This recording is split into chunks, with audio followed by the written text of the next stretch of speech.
This video is going to go over some annotative properties of just adding in some of our final touches to our floor plan, as well as some visibility and creating our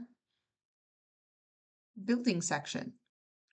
So first off, we've already used one annotation tool with our dimensions, but there's other annotations tool we can do, such as our tags, our room tags, and then our detail lines that we can load in as well.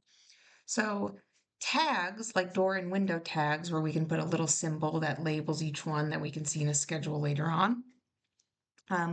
Our keyboard shortcut TG, or this little shortcut button here, or if you go into the Annotate tab at the top of your screen, it also has a button here. When you start the tag tool, it wants to put a leader line on the tag by default, which I usually don't like.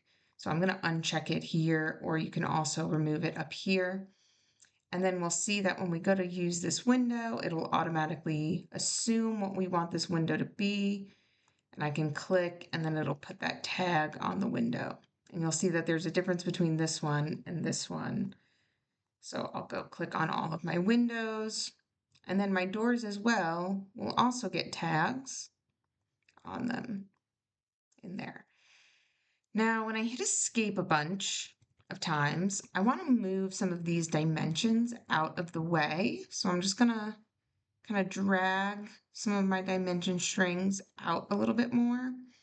And I can also drag the endpoints of the witness lines or the extensions that come out so that this way there's kind of a gap between as well. Okay, so I'm just going to drag this out and this up a little bit, just so that way everything's a little bit more legible.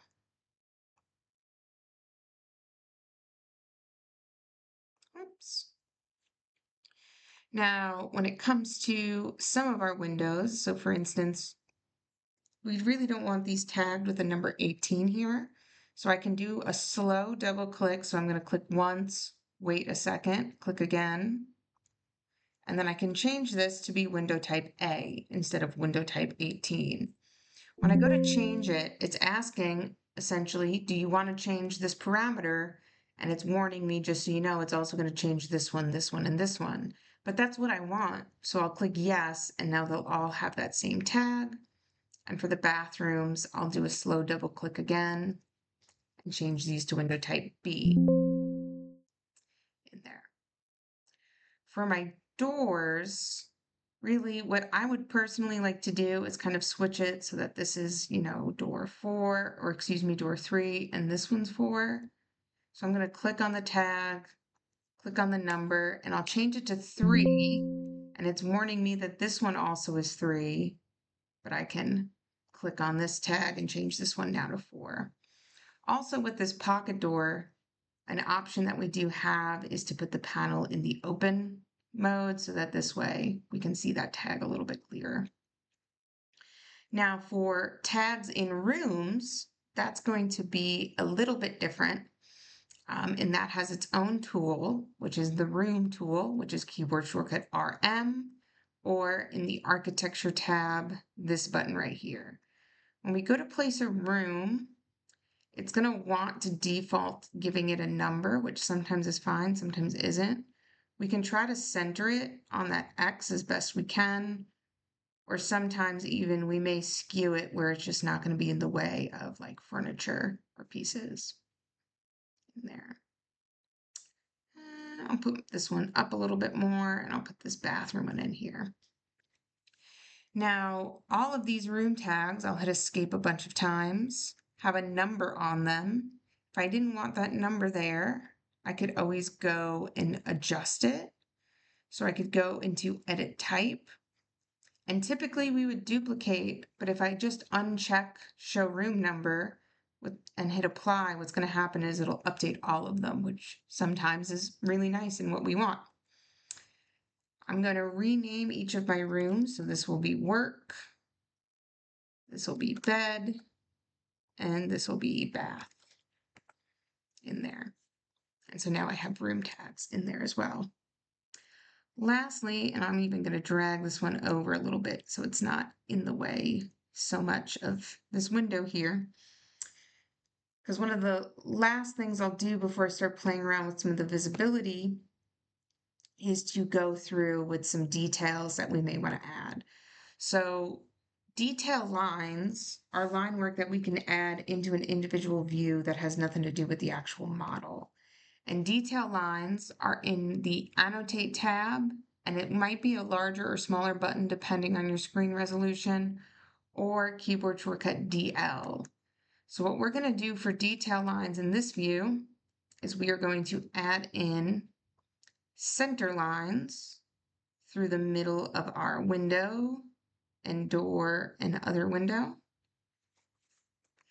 We're also going to put in a detail line through our two doors here, or rather a center line, as well as then this window, this door, and this window from our model. So these are just line work that we can just manually draw into a model that we're working on. The last thing we'll play around with the visibility of this view is one thing for me personally is the hatch patterns of the floor are kind of busying up the drawing and making it a little harder to look at or work with. So we're going to play around with some of our visibility and graphic settings, which is keyboard shortcut VG or this button here in your properties panel. So these are all of the different visibility settings just for the level 1 floor plan, and any change we make is just only going to affect this view. So I'm going to go down to the floors, and if I wanted to just get rid of floors entirely, I could just uncheck this box and hit apply, and the floors are gone from the model. Now they still exist, or they were gone from the floor plan. They still exist in the 3D model, they're just not in this view. If I wanted to turn them back, I could check it off and bring them back. Now, if I wanted them to just be there, but just not be as bright, I can even check off to half tone them and hit apply. And now they're kind of half there, but they're still there. I could even go further and I could change how they're appearing on their projection. And so I could do a pattern override in which I could adjust the color that the floors are coming in. So I can make it where all the floors have the same pattern no matter what, or I can make it where they all are just going to appear a lighter gray no matter what. And then when I hit apply, they're still there, but they're just very faint in the background. We could also play with the transparency of it. Same thing with our walls. If we wanted our walls to have a solid fill, we could go to our wall options. So that's keyboard shortcut W, or rather if I hit W, it'll bring me down here because everything's in alphabetical order. And I'm going to do a cut pattern override because in a floor plan, these walls are cut open. And I'm going to do a cut pattern override in which I'm going to give it a pattern of solid fill and a color of gray. And then when I click apply, my walls have this solid fill in them or solid poche in them. And then I'll click OK for it. Now, the last thing we'll do in this video is we're just going to add a building section cut to our building. So we're going to slice it open along the line of these windows here. To do that, has its own little shortcut button right next to our 3D shortcut, or in the View tab, it has its button here. And I'm going to click on one side of my dimension shrink to start my section cut, click on the other side to finish it off. I didn't get it perfectly centered on those windows, but I could just use my arrow keys on my keyboard to just nudge it up and down. And if I wanted to break the section line in half, I can click on this section, click on the break, and then I can pull this end out. And I'll pull this end out for it.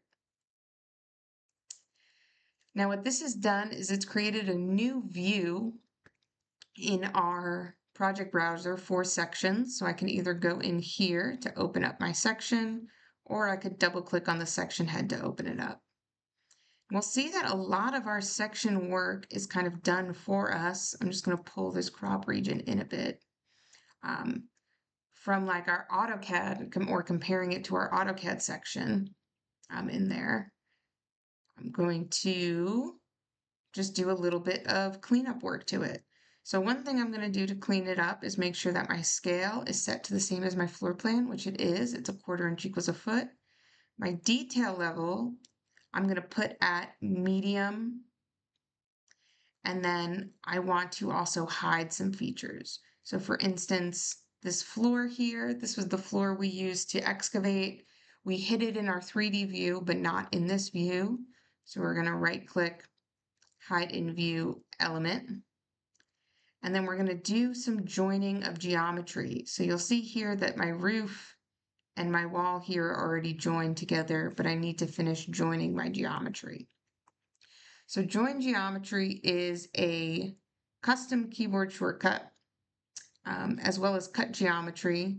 But to get the buttons, you could just click on literally anything at all in your model, and then cut and join are right here. If you're using my keyboard shortcuts, you'll use JG for join geometry and CG for cut geometry. So I'm going to do JG for join, and I'm going to join this floor to this wall here, and it's going to clean that connection up. I'll also then click on the floor and the foundation to clean up that connection, and then the foundation to the footing.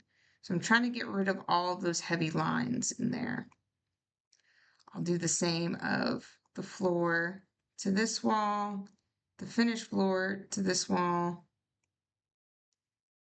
the floor to the exterior wall, the floor to the foundation to the footing, the wall to the ceiling, and then wall to the roof as well.